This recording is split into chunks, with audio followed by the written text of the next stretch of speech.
బస్సులో ఎందుకు ఉండాలి? లేదా హోటల్స్ ఉన్నాయి కదా, బోళ్ళని నీళ్లు. మీరు వస్తే ఉంటాకి ఎంతమంది ఎవరు మీరు? కానీ ఏం కాదు, మీరేదో ప్రజలకి కష్టపడిపోతున్నారు, బస్సులో పడుకుంటున్నారు. ఎందుకు పడుకుంటారు బస్సులో? ఆ మాత్రం అర్థం కాదా? మీరు చెప్తారు వాళ్ళ అసెంబ్లీలో బస్సులో పడుకున్న ముఖ్యమంత్రి ఎవడూ లేడని.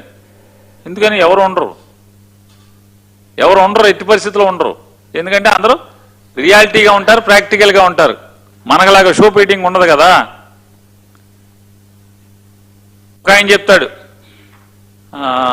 ఇవాళ అసెంబ్లీలో మాట్లాడిన వాళ్ళు అంటారు ఏమనంటే, స్పీకర్ గారు అయ్యన్న పాత్రుడు గారు చాలా ఉంటుంది అనుకుంటారు, 70-80 వయసు ఉంటుంది ఆయనకి. కనీసం ఈ రోజైనా 11 మంది సభకు వస్తారని ఆశించాను. ఈ తీర్మానాన్ని బలపరిచి తన తప్పులకు పశ్చాత్తాపడతారని అనుకున్నాను. కానీ చేసిన తప్పులను సభాముఖంగా ఒప్పుకునే ధైర్యం కానీ నిజాయితీ కానీ వారికి లేదని అర్థమైంది. శభాష్ పాత్రుడు. ఏం మాట్లాడతాయని అసలు నోటికి శుద్ధి పద్ది. అసలు ఈ పాపాలు చేసింది ఎవరు? అమరావతికి పాపాలు చేసింది ఎవరు?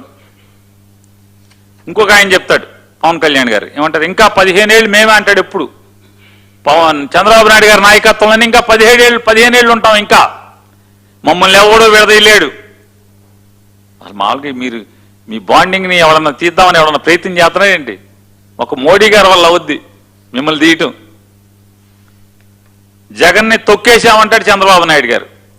భూస్థాపితం చేస్తాం అంటాడు నారా చంద్రబాబు నాయుడు గారు. మరి వాళ్ళ బిల్లు ఎందుకు? అడావిడిగా బిల్లు ఎందుకు?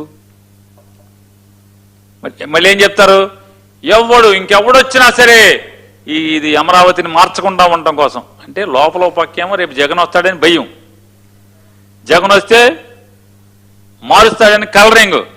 కానీ మేము వదిలేసాం కదా, మేము చేద్దాం అనుకున్నాం. ఎందుకు చేద్దాం అనుకున్నాం?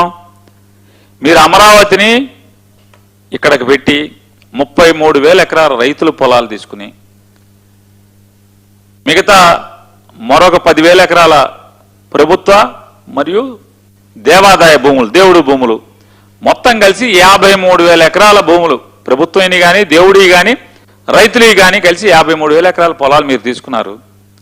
తీసుకుని ఇక్కడ అమరావతి ఏమన్నారు, సింగపూర్ని తలదన్నే నగరాన్ని నిర్మిస్తాం, వరల్డ్ క్లాస్ క్యాపిటల్ నిర్మాణం చేస్తాం, ఇక్కడ ఒలింపిక్స్ ఇక్కడ కండక్ట్ చేస్తాం, బుల్లెట్ ట్రైన్ తెస్తాం అమరావతికి, ప్రపంచ స్థాయి రైల్వే స్టేషన్ నిర్మాణం చేస్తాం.